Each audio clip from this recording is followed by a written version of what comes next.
মে পরার্ধ কোটি নন্দবৎ প্রণতি সর্বদুর্গানি। আমাদের এই জগৎ এটি দ্বৈত বা দ্বন্দ্ববৃত্তি দিয়েই সৃষ্টি। এখানে আলোর সাথে সাথে অন্ধকার আছে, পূর্ণিমার সাথে অমাবস্যাকেও আমাদের গ্রহণ করতে হয়। এখানে দিবস বা দিন যেমন আছে, তেমন রাত্রি বা নিশিও নেমে আসে। এখানে সুখ যেমন আমরা মাঝে মাঝে উপলব্ধি করি, তেমন দুঃখকেও বরণ করতে হয়। দ্বন্দ্ব তখনই হয় যখন একাধিক বস্তুর সমাবেশ ঘটে। একে কখনো দ্বন্দ্ব হয় না।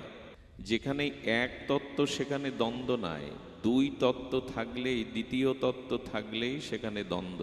এই সংসারটা দ্বন্দ্বময় এই কারণে, এখানে দ্বিতত্ত্ব দিয়েই জগৎ সৃষ্টি। সুখ দুঃখ, জন্ম মৃত্যু, জরা ব্যাধি, হাসি কান্না, দিন রাত্রি, জোয়ার ভাটা, অমাবস্যা পূর্ণিমা। ও ভগবান বলছেন সর্বদুর্গানি। এরপরে অল্প আয়ু, জগতে হিংসা আছে, বিদ্বেষ আছে, দলাদলি আছে, রোগ আছে, শোক আছে, প্রিয়জনের দেওয়া বেদনা আছে। জন্ম থেকে মৃত্যু পর্যন্ত একটি মানুষের জীবনে এই সংকট মোচন হতে চায় না, দুর্গতি নাশ হতে চায় না। এই জন্য ভগবান গীতাতে বলছে সর্বদুর্গানি। সর্বত দুর্গতির মধ্যেই আমরা পড়ে আছি। আশঙ্কা, ভয়, মৃত্যু ভয়, রোগের ভয়, প্রিয়জন হারাবার ভয়, রাজ ভয়। তো এই ভয় এবং দুর্গতির মধ্য থেকে উত্তরণের উপায়ও ভগবান জানিয়েছেন। জগতে যেমন সমস্যা আছে, তার সমাধানও আছে। তো সেই সমাধান প্রসঙ্গে শ্রীমদ্ ভগবদ গীতায় অখণ্ড পরতত্ত্ব ভগবান বলছেন একটাই সমাধান, তোমার মন আমাকে দাও, মৎচিত্ত। সমাধান আর কিছু নয়। আমাদের বহির্কেন্দ্রিক মন অন্তর্মুখী করে যেটা বিষয় বাসনার দিকে ধাবিত হয়, যে চঞ্চল চপল মন, সেটা ভগবানে দিতে হবে। কথাটি সহজ মনে হয়, কিন্তু আদৌ সহজ না। বাতাসকে রুদ্ধ করা যেমন অসম্ভব, তেমনি চঞ্চল বিষয়াসক্ত মনকে এককেন্দ্রিক করে অন্তর্মনা করে ভগবানকে নিবেদন করা সব থেকে কঠিন। মন চঞ্চল, মন বহির্মুখ, মন ভোগ অভিমুখী ছুটে চলে। প্রদীপের দীপ্ত আলোক শিখায় যেমন পতঙ্গগুলো উড়ে গিয়ে ঝাঁপ দেয় সুখের আশায়, বর্ষির অগ্রে আমিষ চারদিকে যেমন মাছগুলো খেলছিল, আনন্দে হিল্লোলে তারা গান গাইছিল, আনন্দেই ছিল সরোবরে। কিন্তু ওই বর্ষির আগায় আমিষ আর চারদিকে প্রলোভিত হয়ে আটকে গেল। তেমনি মন আমাদের সর্বদা নিম্নগামী, ভোগ অভিমুখী, এই সংসার নিয়েই ব্যস্ত। রূপ যৌবন, ভোগ লালসা, মান সম্মান, অর্থবিত্ত, বাড়ি গাড়ি, মনের গতি এই দিকে। কিন্তু যতদিন বিষয় অভিমুখী চঞ্চল মন, ততদিন কেহ শান্তি পেতে পারে না। অসংখ্য কামনা বাসনা বিদ্ধ চঞ্চল মনে কখনো প্রশান্তি আসতে পারে না। এই জন্য ভগবান বললেন, মনটাকে বহু জন্ম বহুদিন ধরে বিষয়ে দিয়েছ, মনটার গতি প্রকৃতিকে আমার দিকে দিয়ে দাও। যদি মন আমাকে অর্পণ করতে পারো, নিষ্কপট হয়ে, কপটতা শূন্য হয়ে, যদি সরল প্রাণে মনটাকে আমায় দিতে পারো, তখন সর্বদুর্গানি মত প্রসাদাত্তরিশ্বসী। আর ভাবনা নেই, আমি তোমাকে এই মহা সংকটময়, দুঃখময়, জরাব্যাধিময় সংসার থেকে তারণ করব, শুধু মনটা আমায় দাও। এটা দেয়া হয়েছে কি? মন তো স্ত্রীকে দিয়েছি, পুত্রকে দিয়েছি, সংসারকে দিয়েছি, দেহকে দিয়েছি, বিদ্যাকে দিয়েছি, পদ প্রতিষ্ঠাকে দিয়েছি, মন ভগবানকে কতটুকু দিয়েছি? এই জন্য মনের গতি, মনের প্রকৃতি ভগবত অভিমুখী করবার জন্যই সাধুসঙ্গ, হরিকথা, জপ, ধ্যান, ভগবানের অর্চন, পূজন, এইগুলি। এই যে আধ্যাত্মিক চেতনা, এগুলি কেন? যে মন বহির্মুখ, অনন্ত জন্ম ধরে মনের গতি প্রকৃতি বহির্মুখ, এটা অন্তর্মুখী করতে হবে। দেখুন, ভগবানের হাতে 6টি জিনিস, ওটি আমাদের হাতে নাই। ধ্যান দিয়ে শুনুন। শ্রী ভগবানের হাতে সর্বময় গতির ভর্তা প্রভু সাক্ষী, তার হাতে 6টি জিনিস, লাভ, হানি এবং ক্ষতি, হানি এবং লাভ, জন্ম এবং মৃত্যু, যশ এবং অপযশ, এই 6টি কারো হাতে নাই। আবার বলি, হানি বা লাভ মানে ক্ষতি বা লাভ, জন্ম বা মৃত্যু, যশ এবং অপযশ, এটি আপনার আমার হাতে নাই। এই 6টি ভগবান তার নিজের হাতে রেখেছেন, যেটাকে আমরা বিধি বলি বা ভাগ্য বলি। এই 6টি জিনিস যদি ভগবানেরই হাতেই থাকবে, যদি তারই বিশ্ব নিয়ন্তার নিয়ন্ত্রণেই 6টি জিনিস থাকবে, তা আমাদের হাত কেন দিলেন ভগবান? সবই তো তার হাতে। যদি সব ভগবানের হাতেই থাকবে, আমার হানি বা লাভ, আমার জন্ম বা মৃত্যু, আমার যশ বা অপযার, আমাকে দুটো হাত কেন দিতে গেলেন? জড়ো করে বসিয়ে রাখতে পারতেন। আমি যা লিখেছি, তোমার ভাগ্যে যা আছে, আর এই কটি জিনিস আমার হাতে, তো আমার হাত পুনরায় দেওয়ার দরকার কি? ভগবান আমাকে কেন হাত দিয়েছেন সেটা জানতে হবে, কারণ আছে। কোনো কারণ ছাড়া জগতে কোনো কার্য হয় না। কোনো কার্য হতে গেলে তার পেছনে কারণ থাকতে হবে। যেমন এই বস্ত্র বা কাপড়টা তৈরি করতে গেলে সুতো লাগবে, সুতো দিয়েই কাপড় বা বস্ত্র নির্মাণ হয়। তাহলে কাপড়ের কারণ সুতা। যেমন এই ফুলগুলি গ্রথিত করে মালা করা হয়েছে, কিন্তু এই ফুল মালা হওয়ার কারণ হলো সুতায় ফুলগুলিকে গ্রথিত করা হয়েছে, সুতোই হলো মালার কারণ। কিন্তু দুঃখের বিষয়, আমরা মালা দেখি, সুতো দেখি না। আমরা কাপড় দেখি, কিন্তু সুতোর চিন্তা করি না। কাপড় ব্যবহার করছি, সুতোর নাম নেই না। তেমন এই বিশ্ব ব্রহ্মাণ্ডের নিয়ন্তা একমাত্র কর্তা ভগবান। তো সেই শ্রী ভগবান বলছেন এই 6টি জিনিস আমার হাতে বটে। আবার জগন্নাথ দিকে তাকিয়ে দেখুন, পুরীর জগন্নাথ বলছেন আমার হাত নেই। পুরীর জগন্নাথের হাত আছে? ঠুটো জগন্নাথ বলে না মানুষ, প্রবাদে বলে ঠুটো জগন্নাথ, হাত পা নাই। একদিকে ভগবান বলছেন সব আমার হাতে, আর একদিকে হাত দেখিয়ে বলছেন আমার হাতে কিছু নাই। আমাকে কেন হাত দিলেন তার কারণ শুনুন। বলেন, হানি বা লাভ, জন্ম বা মৃত্যু, যশ অপযশ আমার হাতে, তবে তোমার হাত দিয়েছি তুমি এই পরিস্থিতি থেকে নিয়ন্ত্রণের ক্ষমতা রাখো। এই জন্য তোমাকে আমি পুরুষার্থ রূপে দুটো হাত দিয়েছি। তুমি এই বিধানের এই যে লাভ ক্ষতি, জন্ম মৃত্যু, যশ অপযশ, এগুলিকে তুমি মোড় ঘুরিয়ে দিয়ে, কেন্দ্র ঘুরিয়ে দিয়ে তুমি এর থেকেও ত্রাণ পেতে পারো। বহুবার একথা চর্চিত হয়েছে, চর্চা হয়েছে। ড্রেনের দূষিত জল গঙ্গায় ফেলে দিন, স্রোতস্বিনী পবিত্র গঙ্গায় ড্রেনের জল দিয়ে দিন, গঙ্গায় পড়লে আর অপবিত্র বলে গণ্য হবে না। কিন্তু যদি গঙ্গার পুতপবিত্র জল ড্রেনে এনে ফেলে দেন, তাহলে ড্রেনে মিশে সে অপবিত্র হয়ে যায়। তো ভগবান বললেন তোমার জীবনে ক্ষতি আসুক, ক্ষতি আসবে। সে রাজা থেকে ভিখারি, জগতে সকলের জীবনে হানি বা ক্ষতি আছে। কিন্তু ক্ষতি তোমাকে শেষ করে, নিঃশেষ করে তোমার চিন্তার কারণ হতে পারবে না যদি তুমি তোমার হাত কাজে লাগাও। এখানে হাত বলতে পুরুষার্থ, চেষ্টা। দেখুন, ডাক্তার অস্ত্রোপচার করে আপনার দেহটা অস্ত্রোপচার করবে, সেখানে ব্যথা, রক্তারক্তি, সেলাই, এগুলো সুচ ফুটাবে।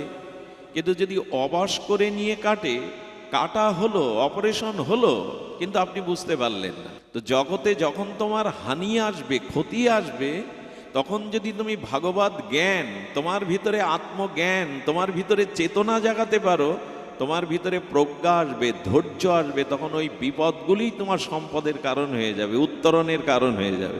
এই জন্য তোমার হাত দেওয়া, যে তুমি বিপদে ভেঙে পড়ো না, ক্ষতিতে তুমি দুশ্চিন্তাগ্রস্ত হয়ে নিজেকে শেষ করে ফেলো না।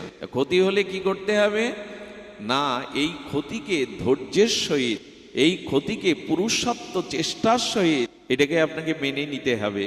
এবং মেনে নিতে হবে এই জন্য, যেটি আমার প্রাপ্য। কোনো জন্মের কোনো কর্মদোষে আজ এই হানি বা ক্ষতির সম্মুখীন হয়েছি আমি, আমার সেই কর্মফলটা শোধ হয়ে যাক, আমি ধৈর্য ধরব, ভেঙে পড়ব না। আমার কোনো কর্মফল প্রারব্ধজনিত যে ক্ষতিটা হলো, ডাক্তার অস্ত্রোপচার করছে কিন্তু অবাস করে নিয়েছে যাতে বুঝতে না পারে। তেমন ভগবত ভজন করলে, মনটা ভগবানকে দিলে, মানুষ যদি জ্ঞান লাভ করে, তাহলে ওই হানির থেকেও তিনি মুক্ত হতে পারেন। কেমন জানেন, রামচন্দ্র রাজা হবে, তাই না? রাজ্যাভিষেক হবে, যুবরাজ হবে, সেই দিন তার বনবাস হলো। এটা লাভ না হানি? যিনি রাজমুকুট পরবেন, রাজ অভিষিক্ত হবেন, তাকে বনবাসে যেতে হচ্ছে 14 বছরের জন্য। এটা লাভ না হানি? কথা বলে না তো। এইটা তো আমাদের দিকে, যিনি রাজা হবেন তিনি আজ বনবাসে যাচ্ছেন, এটা লাভ না, এটা তো হানি। যিনি রাজ্যাভিষিক্ত হবেন তিনি আজ বনবাসে চলেছেন। রামচন্দ্রকে জিজ্ঞাসা করুন তো, প্রভু তোমার এই যে রাজ্য অভিষেকের দিনে তোমাকে 14 বছর বনবাসে যাচ্ছে, তুমি কিভাবে নিলে? ভগবান এসে আমাদের আচরণ করে শেখান যে তুমি আমার এই আদর্শটাকে, এই চরিত্রটাকে গ্রহণ করো, তাহলে জগতে হানি এলেও তার থেকে তুমি লাভ কুড়িয়ে নিতে পারবে। কি লাভ? রামচন্দ্র বলছেন, বনবাসে যাওয়াতে আমার 4টে কল্যাণ হচ্ছে, তোমরা তা দেখতে পাচ্ছ না, আমি দেখতে পাচ্ছি। যিনি অযোধ্যার নিরপতি রাজা হবেন তিনি বলছেন, বনবাসে যাচ্ছি, আমার 4টে মঙ্গল হচ্ছে। প্রথম মঙ্গল, প্রতিটি সন্তানের ধর্ম হলো মায়ের আদেশ পালন করা। তা আজ আমি আমার মা কইকেয়ীর আদেশ পালন করতে পারছি, এর দ্বারা মার মনে সুখ দিতে পারছি। এভাবে ভাবি তো আমরা ক্ষতির সময়। যে বনবাসে পাঠাচ্ছে তাকে বলছে ওনার কল্যাণে, কারণ মার সম্মান, মার সেবাই সন্তানের ধর্ম। তা আমি মার ইচ্ছাটা, মার মনে শান্তি দিতে পারছি, এটা আমার প্রথম কল্যাণ। দ্বিতীয় কল্যাণ, পিতা দশরথের সত্যকে, পিতৃসত্যকে আমি পালন করতে পারছি।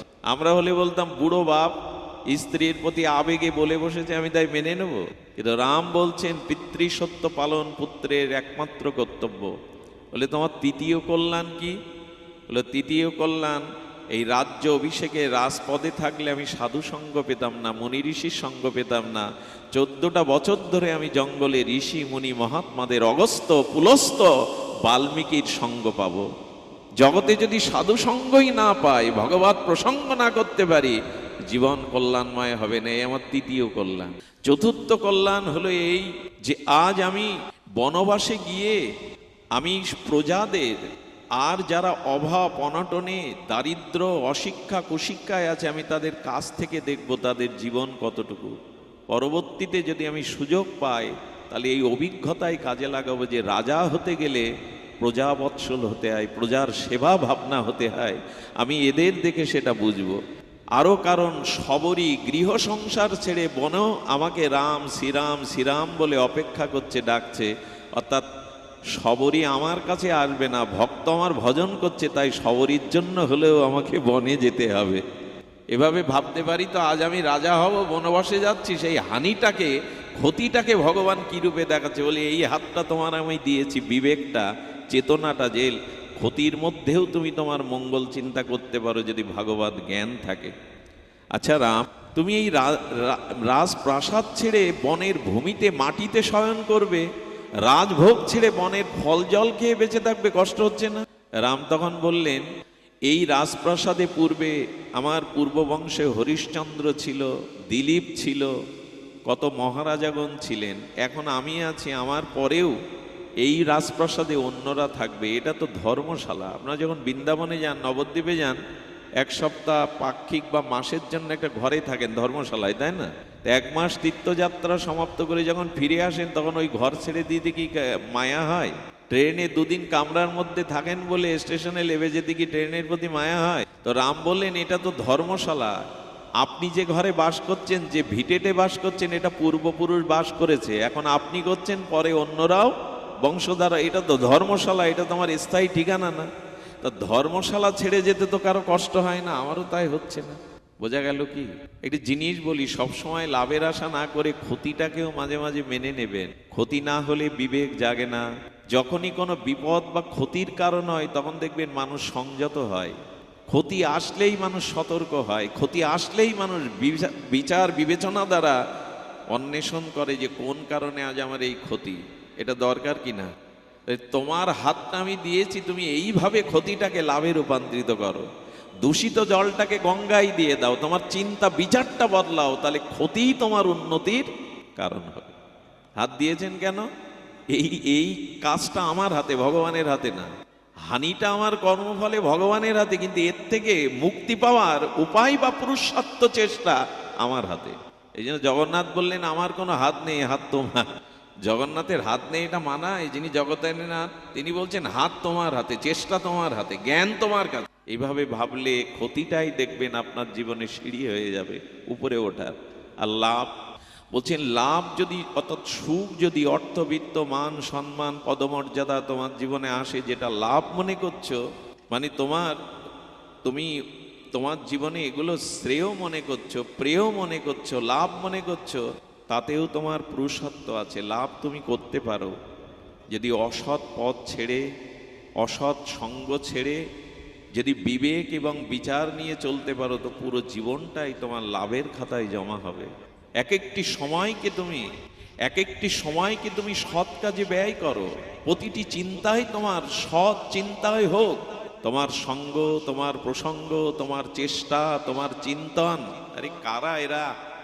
তোমার চিন্তা, তোমার চেতনা সবকিছু মঙ্গলময় করে তোলো। এই জগতের যে অর্থবিত্ত পদ প্রতিষ্ঠা, এটাকে লাভ বলা যাবে না। এই জগতে আজকে যিনি প্রধানমন্ত্রী আছেন, সর্বময় ক্ষমতার অধিকারী হয়ে আছেন, কালকে তিনি আর সেই ক্ষমতায় নেই। যাকে ক্ষমতায় থাকার কথা না, জেলে থাকার কথা, তিনি এখন প্রধান। এরকম ঘটনা ঘটে না? শ্রীলঙ্কায় ঘটলো, অনেক জায়গায় ঘটে। তার মানে লাভটা চিরস্থায়ী নয়। জগতের প্রকৃত লাভ কোনটা? প্রকৃত লাভ হলো যদি তোমার চিন্তাটা, তোমার মনটা ভগবত কেন্দ্রিক হয়, নিজের উদ্ধার। আরে প্রকৃত লাভ অর্থেই নাই, প্রকৃত লাভ পদ প্রতিষ্ঠায় না, এগুলো অস্থায়ী। যৌবন চিরদিনে থাকবে না, বিদ্যা বৈদুষ্য চিরদিনে থাকবে না, পদ চিরদিন থাকবে না। কিন্তু লাভ প্রকৃত ওই যে জগৎ সংসারে যে সময়টা পেয়েছো নিজের উদ্ধারের কাজে লাগাও, নিজের আত্মার কল্যাণের কাজে লাগাও, যাতে মৃত্যুর পরে একটি সৎ গতি হয় তোমার। এই লাভটা তোমার হাতে। আমি তোমাকে দিয়েছি বলে উদ্ধারের চেষ্টাটা তোমাকেই করতে হবে। আচ্ছা, কেউ আমার আয় করে দিতে পারে, বাজার করে দিতে পারে, রান্না করে দিতে পারে, থালা ভরে আমার সামনে এনে দিতে পারে, হাতে ধরে আমার মুখে তুলে দিতে পারে, কিন্তু খাদ্যটা চিবিয়ে গলৎকরণ করবে কে? কার দায়িত্ব ওটা? নিজের দায়িত্ব। বাজার করার, আয় করার, রান্না করার, থালা দিয়ে পরিবেশন করার, মুখে তুলে দেওয়ার লোক থাকতে পারে, কিন্তু চর্বিত চর্বণটা তো আপনাকেই করতে হবে। সব ভগবান করবেন, সব বিধাতা করবেন। আমার যা ভাগ্যে আছে এটি মানুষের, এমন কথা ভগবান বলেননি। ভগবান বলেছেন যে হাত দুটো দিয়েছি, বিবেক দিয়েছি, চিন্তা চেতনা দিয়েছি, সাধুসঙ্গ দিয়েছি, গীতার মতো এই পরম তত্ত্বের সংবাদ দিয়েছি, ভাগবতের মতো রসময় অমৃতময় গ্রন্থ দিয়েছি। দিয়েছি তোমার চিন্তা চেতনার জন্য ভগবত আরাধনা। কিন্তু তুমি যদি নিজের লাভ, নিজের কল্যাণ না করো, সব কপালের দোষ দিয়ে ভগবান যা করেন তাই। আমার আর হলো না, আমার জীবন কেন অভিশপ্ত? ভগবান এটা বলেনি।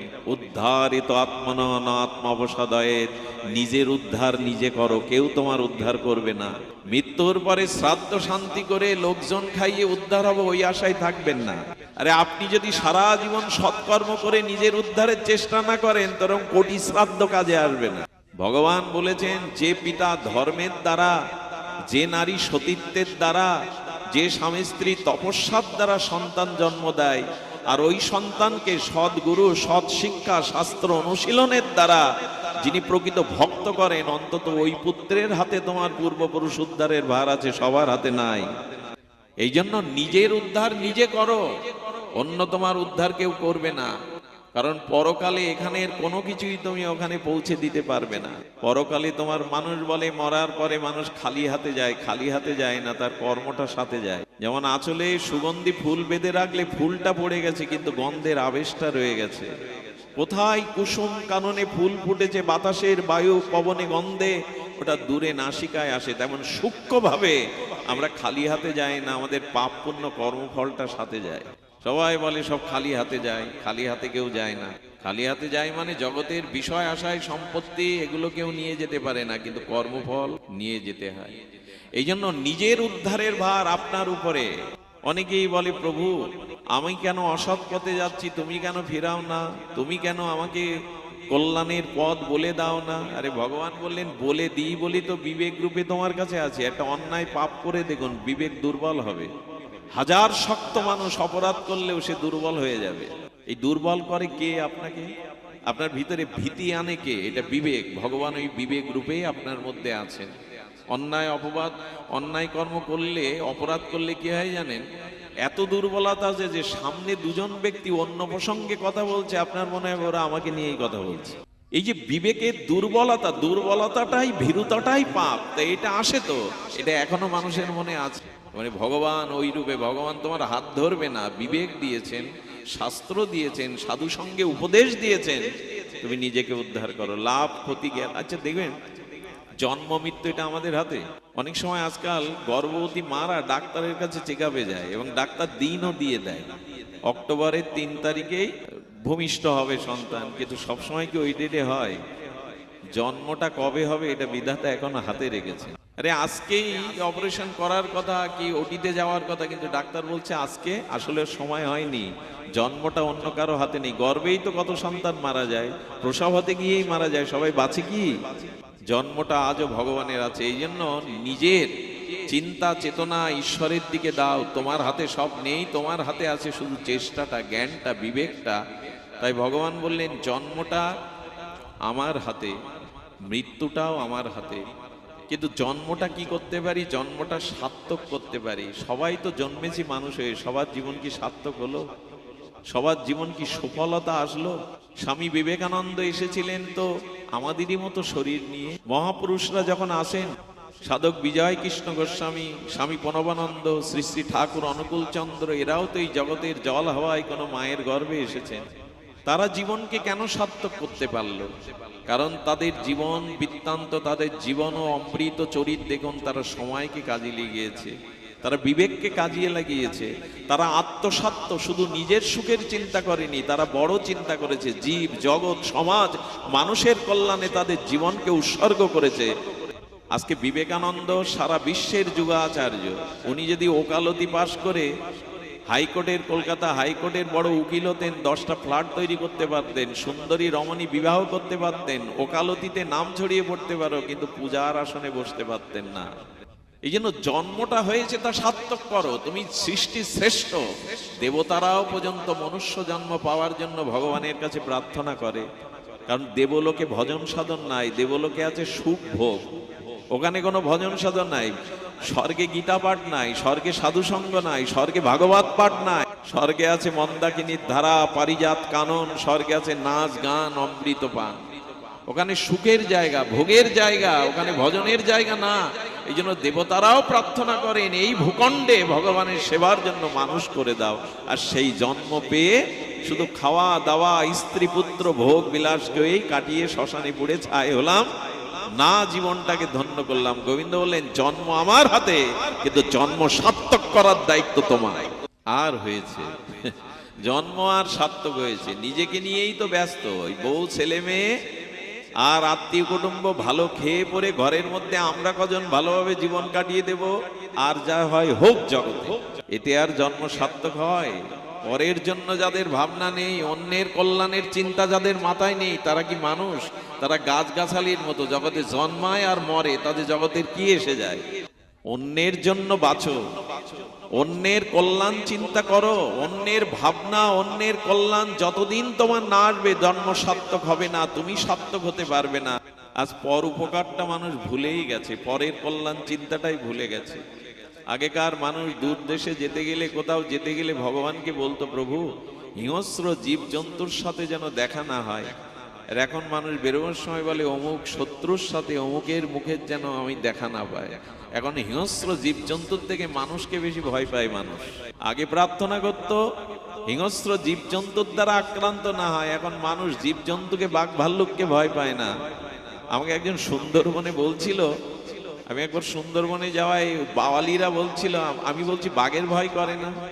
বলি বাবা, বাঘের থেকে এখানে মানুষ বাঘের ভয় বেশি, ওদের তুলে নিয়ে চাঁদা দাবি করে। বলে বাঘের ভয় নেই, কিন্তু মানুষ বাঘের ভয় বেশি। সেদিন চিনতে পারলাম, মানুষ আমরা চরিত্রে ব্যবহারে এমন জায়গায় এসেছি, হিংস্র জীব জন্তু এখন ভয় পায় না মানুষকে, মানুষ যতটা ভয় পায়। এর দ্বারা জন্ম সার্থক হয়? আমাকে দেখে মানুষ ভয় পাবে? শুধু নিজের স্বার্থ, শুধু নিজের আত্মকেন্দ্রিক জীবন, এটা কি জীবন বলে? বই পুস্তকে সুখ খুব পড়েছি, পরের কল্যাণ, পরের উপকার। হ্যাঁ, এই জীবনটা হয়েছে অন্যের কল্যাণের জন্য, অন্যের জন্য বাঁচবার জন্য। এইসব শুধু বুলি আওড়ায় আমরা। আমার স্বার্থের বাইরে আমরা কজন মানুষ হাতে গোনা জগতের চিন্তা, অন্যের চিন্তা, জীবের চিন্তা করি। সনাতন ধর্মের আর্য ঋষিরা এই জন্য তাদের সাধন উপলব্ধি জ্ঞানের দ্বারা বলেছিলেন, তুমি যদি সনাতনী হিন্দু হও, তোমার নিদ্রা ভঙ্গের পরে বিছানায় উঠে একটা বৈদিক প্রার্থনা জানাও, সর্বে ভবন্তু সুখিনা, সর্বে সন্তু নিরাময়া, সর্বে ভদ্রাণি পশ্যন্তু, মা কষ্টিত দুঃখ ভাগভাবে। জগতের সকলের সুখের চিন্তা করো, সকলের নিরোগের চিন্তা করো। এক মুঠো অন্ন মুখে দেওয়ার আগে তাকিয়ে দেখো প্রতিবেশীকে অভুক্ত আছে কিনা, কোনো প্রাণী তোমার দিকে চেয়ে আছে কিনা অভুক্ত হয়ে, তাদের দিয়ে পাও। এই হলো সনাতন রীতি। আজ এই জাতির এই দুর্দশা, বিশেষ করে সনাতন হিন্দু জাতির দুর্দশা কেন? দুর্দশা একটাই কারণে, আমাদের বল আছে, আমাদের সংখ্যাও আছে, অর্থও আছে, কিন্তু আমরা একে অপরের ভালো দেখতে শিখিনি। পৃথিবীর মধ্যে সনাতনী হিন্দুরাই সব থেকে স্বজাতি বিদ্বেষ, এরা অন্যের কল্যাণ স্বজাতির কল্যাণ দেখতে পারে না। যে জাতি তার স্বজাতির কল্যাণ চায় না, স্বজাতির উন্নতি দেখতে পারে না, সে তার উন্নতি চায় কি করে? এইখানে হচ্ছে বাসন্তী পূজা, মায়ের পাশে লক্ষ্মী, কার্তিক, দুর্গা, এরা কেন? মায়ের পাশে পেঁচা কেন, হাঁস কেন, প্রকৃতি কেন? মা সবাইকে নিয়ে, মা সবার দুর্গতি নাশের জন্য তিনি সমবেত হয়েছে। ওখানে বাঘ আছে, হাঁস আছে, পেঁচা আছে, এগুলি পূজার দ্রব্য। কোন অন্য স্বজাতি এসে জিজ্ঞাসা করে হাঁস পূজা করো কেন, পেঁচা পূজা করো কেন, কি উত্তর আপনার কাছে? সনাতন হিন্দু জগতের সকলকেই পূজা করে, সকলকেই সম্মান করে, সকলের মঙ্গল চায় তারা। এই আদর্শ আমরা পাই। স্কুল পাঠশালার বিদ্যা এই শিক্ষা দেওয়া হয় না। ওটা অর্থকরী বিদ্যা, সার্টিফিকেটধারী বিদ্যা, ওটা পদ প্রতিষ্ঠার বিদ্যা। আমাদের শাস্ত্র অনুশীলনই নাই। 5 দিন পূজা করলাম, হই হুল্লোড় করলো, ওই পর্যন্ত ধর্ম শেষ। একদিন কালী পুজো করলাম তো 3 দিন নাইট যাত্রা আর গানের কনসার্ট, ওই হয়ে গেল, খুব হলো। এই হলো ধর্ম, এই হলো পূজা পার্বণ, এই হলো অনুশীলন। না আছে সেখানে শাস্ত্রের মর্যাদা, না আছে জীবন গঠনের সেখানে কোনো শিক্ষা, না আছে এই বর্তমান প্রজন্ম শিশু কিশোরদের জীবন গড়ার কোনো মন্ত্র। হই হুল্লোড় একটা হলোই হলো, গান বাজনা, খাওয়া দাওয়া, আত্মীয় স্বজন, লাইট প্যান্ডেল হলো। বলে তুমি কি এর বিরোধী? বিরোধী না, কিন্তু আজকে জিজ্ঞাসা করুন মায়ের 10 হাত কেন, মায়ের বাহন সিংহ কেন, লক্ষ্মীর বাহন পেচক কেন, সরস্বতীর বাহন হাঁস কেন, কার্তিক কেন, ময়ূর কেন, কার্তিকের বাহন? কোনো উত্তর নেই। এর আধ্যাত্মিক ব্যাখ্যা 90% হিন্দু জানে না, অথচ পূজা করতে।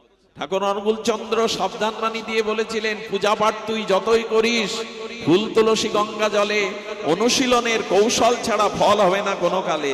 তুমি যে পূজা করছো তার অনুশীলনটা জানো, তার তত্ত্বটা জানো। তত্ত্ব আর জানা হয়েছে। অষ্টমীতে লুচি খাও, নবমীতে মাংস খাও, গাড়ি নিয়ে বেড়াতে বের হও, প্রতিমা হই হুল্লোড় করো, এতেই সব হয়ে গেল।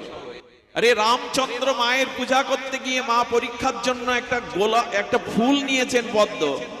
রামচন্দ্র চোখের জলে ভাসছে, আর সেই নীলমণি তার চোখটা তুলে দিতে যাচ্ছে। এই হলো নিবেদন, এই হলো পূজা। পুরোহিত ঘন্টা নাড়ে, মন্ত্র বলে, আমরা বলে বাদাম ভাজা খাই, আমরা বলে এখানে চুরি ভিতে কিনতে আসি। ওদিকে অঞ্জলি পুরোহিত পড়ছে, ওইখানে দেখুন 2-10টা মানুষও নাই, আর তার অর্থ আমাদের জানা নাই। কি বলছি, মার কাছে কি চাইতে হয়? এই জন্য অনুশীলন। আজকের এই ভাগবত পাঠ যারা দিয়েছেন তারা নিশ্চয়ই কোনো চিন্তা করে দিয়েছেন। সনাতন ধর্মকে যদি একটু অগ্রসর করতে হয়, গীতা, ভাগবত, বেদের আদর্শকে সামনে তুলে ধরুন না। এই জাতি বাইরের আলো জ্বলবে, বাইরের আলোতে বাইরের অন্ধকার দূর হয়, অন্তরের অজ্ঞানত অন্ধকার দূর হয় না। এই জ্বালাবার জন্য গীতার রূপ প্রদীপ জ্বালাতে হবে, ভাগবত রূপ প্রদীপ জ্বালাতে হবে, শাস্ত্রের প্রদীপ জ্বালাতে হবে, তবেই ভেতরের আধার দূর হবে। বাইরের লাইট প্যান্ডেল করে বাইরের আলো, বাইরের আধার দূর করতে পারে, আমার অজ্ঞান আধার তিমির অন্তর দূর করতে পারে না। তাই বললেন জন্মটা সার্থক করো। মায়ের দেখবেন 3টে চোখ, বাসন্তী মায়ের দেখবেন 2টি চোখের মাঝে 3টে চোখ, আজ্ঞা চক্রে। এইটা ত্রিনেত্র, ত্রিনয়নী দুর্গা বলে। মার আর এক নাম ত্রিনয়নী। অর্থাৎ এই জ্ঞানের দৃষ্টি, বিবেকের দৃষ্টি, প্রজ্ঞার দৃষ্টি থাকলে তখনই তুমি তোমার ভেতরের অসুরকে দমন করতে পারবে। মা অসুরের বুকে খোনা মেরেছে, আমরাও দেখলাম, মা বললাম, পুষ্পাঞ্জলি দিলাম, আমার ভেতরের অসুর বধ হলো তো। আমার ভেতরে যে কাম, ক্রোধ, হিংসা আছে, সেই অসুরগুলোকে আমি বধ করলাম তো, আর অসুর বধ হয়েছে। দুর্গতি নাশিনী দেবী দুর্গা। দুর্গতি যায়, বছর বছর তো দুর্গা পূজা করি, দুর্গতি গেল। রাবণ বধ হলো, অসুর বধ হলো, আমার ভেতরের কিছু পরিবর্তন হলো। এই জন্য অনুরোধ করব, চিন্তা দিন। যারা চিন্তাবিদ, যারা শিক্ষিত শ্রেণীর মানুষরা, তারা এখানে এসে বসে না। হিন্দু সমাজে আর একটা দুর্বলতা হলো, ডাক্তার, মাস্টার, ইঞ্জিনিয়ার, প্রফেসর হতে পারলেই তাদের ধারণায় খোল করতাল কীর্তন গেয়ে বেড়ায়, খিচুড়ি খেয়ে বেড়ায় কিছু সাধারণ গ্রামের লোক, যাদের খেয়ে দিয়ে কাজ নেই। একজন প্রফেসর যদি এখানে মাটিতে বসে ভাগবত পাঠ শোনে, হাই স্কুলের প্রধান শিক্ষক যদি এখানে গীতা ভাগবতের বাণী শোনে, সাধারণরা উদ্বুদ্ধ হয়। আজকে মাস্টার মশাই ভাগবত শুনছে।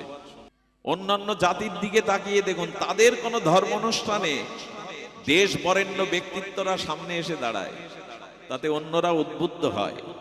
তবে এখন বদলেছে, এখন অনেকেই আছে, এখন অনেকেই আছে যে এসে বসেন, এই আপনাদের মাঝে এখন একজন জজ আছে, জজ বসে, একজন নিজে জজ, তিনি এখানে মাটিতে বসে পাঠ শুনছেন, যদিও তার পরিচয় দেওয়া নিষেধ ছিল, প্রকৌটল ছাড়া তিনি এসেছেন এই মাটিতে বসে পাঠ শুনছেন।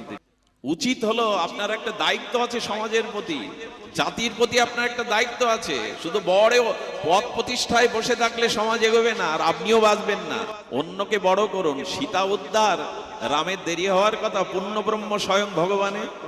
সীতা উদ্ধার রাম নিজে করতে পারেন না, ভগবান পূর্ণ ব্রহ্ম। বানরদের ডাকছেন কেন, হনুমানদের ডাকছেন কেন? বলে আমি একা যোগ্যতা অর্জন করে কি করব, অযোগ্যকে যোগ্যতা করার জন্য আমার জগতে আসা। অযোগ্য যারা তাদেরকে, সুগ্রীব তো সর্বহারা, সুগ্রীবের কিছুই ছিল না, সুগ্রীবকে তিনি ডেকে এনে মিতা করলেন, তার রাজ্য ফিরিয়ে দিলেন। দুর্বলকে সবল করা, পিছিয়ে পড়াকে এগিয়ে নিয়ে আসায় ভগবানের কাজ। আমরা সেটা করি তো না, আমি ভালো থাকলেই হলো, আমি পদ প্রতিষ্ঠায় থাকলে হলো। জীবনটা কাজে লাগান, অন্যের জন্য বাঁচুন, অন্যের কল্যাণ করুন, তবে আপনি কল্যাণের আশা করতে পারেন। নাহলে আপনার কল্যাণ কোনো কোটি কল্পকালেই হবে না। পরহিতে রত যিনি তিনি সাধু, পরের কল্যাণে যার চিন্তা চেতনা কর্ম, এই সংসারে তিনিই প্রকৃত সাধু পদবাচ্য। কথাগুলো হয়তো উত্তেজিত হয়ে বলছি, কারণ আজ 40টা বছর, সেই 9 বছর বয়স থেকে এই সমাজের দ্বারে দ্বারে, বাংলাদেশের আনাচে কানাচে প্রতিটা রাত্রে ঘুরে এর বাস্তবতাকে দেখেছি আমি। এই জন্য যারা আছেন, যাদের ক্ষমতা আছে, পদ আছে, অর্থ আছে, সমাজ কল্যাণে, মানব কল্যাণে, জাতির কল্যাণে, স্বজাতির মঙ্গলে এগিয়ে, তাহলে আপনি বাঁচতে পারবেন, আপনার অস্তিত্ব দাঁড়াবে। নাহলে একদিন অস্তিত্ব বিলীন হয়ে যাবে। ভগবান বললেন, জন্মটা আমি দিয়েছি আমার হাতে, কিন্তু জন্ম সার্থক করার দায়িত্ব তোমার। এরপরে মৃত্যু, বলেন মৃত্যু তো অবধারিত ভগবানের হাতে। তবে আশ্চর্য একটি কথা হলো, রামায়ণ আমাদের বাঁচতে শেখায়, মহাভারত আমাদের প্রতিকূলতার মধ্যে জয়ী হতে শেখায়, আর ভাগবত শেখায় কি করে মৃত্যু বরণ করলে মৃত্যুটাও মঙ্গলময় হয়, মৃত্যুটাও আনন্দের হয়। ভাগবত কি শেখায়? মৃত্যুটা কি করে জয় করা যায়, মৃত্যুটা কি করে আমার জীবনে বিজয় আসে, মৃত্যু আমার কাছে দুঃখের না হয়ে পরম আনন্দের হয়। এই দায়িত্বটাও ভগবান বললেন, মৃত্যু আমার হাতে, কিন্তু মৃত্যুকে জয় করা, মৃত্যুকে সার্থক করা, মৃত্যুকেও আনন্দরূপে আলিঙ্গন করার দায়িত্ব তোমার। ভীষ্মদেব মরছেন কিভাবে? এত সাধনা করেছেন যে ওনার মিথ্যা মৃত্যুটা হাতের মধ্যে। গোবিন্দকে বললেন, আমি যতক্ষণ এই জগৎ থেকে বিদায় না হবে, তোমাকে আমার সামনে দাঁড়িয়ে থাকতে হবে গোবিন্দ। ভগবান ততস্থ বললেন, ভীষ্ম যতক্ষণ তুমি এই জগৎ থেকে অপ্রকাট না হবে, আমি তোমার সামনেই দাঁড়িয়ে থাকবো। এই মৃত্যু দুঃখের, একেই বলে মৃত্যুকে বিজয় করা। ভাগবত এমন একটি শাস্ত্র, বলেন মৃত্যু দুঃখের না, মৃত্যু হবে বিজয়ের, মৃত্যু হবে আনন্দের। সে জাতীয় মৃত্যুকে সাধনার দ্বারা আহ্বান করো। হরিদাস ঠাকুর মহাপ্রভুর চরণ দুখানা বুকে নিয়ে, তার নয়নে নয়ন দিয়ে শ্রীকৃষ্ণ চৈতন্য বলতে বলতে চিরদিনের মতো ভগবানের কোলেই দেহ রাখলেন। এ মৃত্যু দুঃখের, মৃত্যু তো হবেই, মৃত্যু আমাদের সব থেকে নিকটে।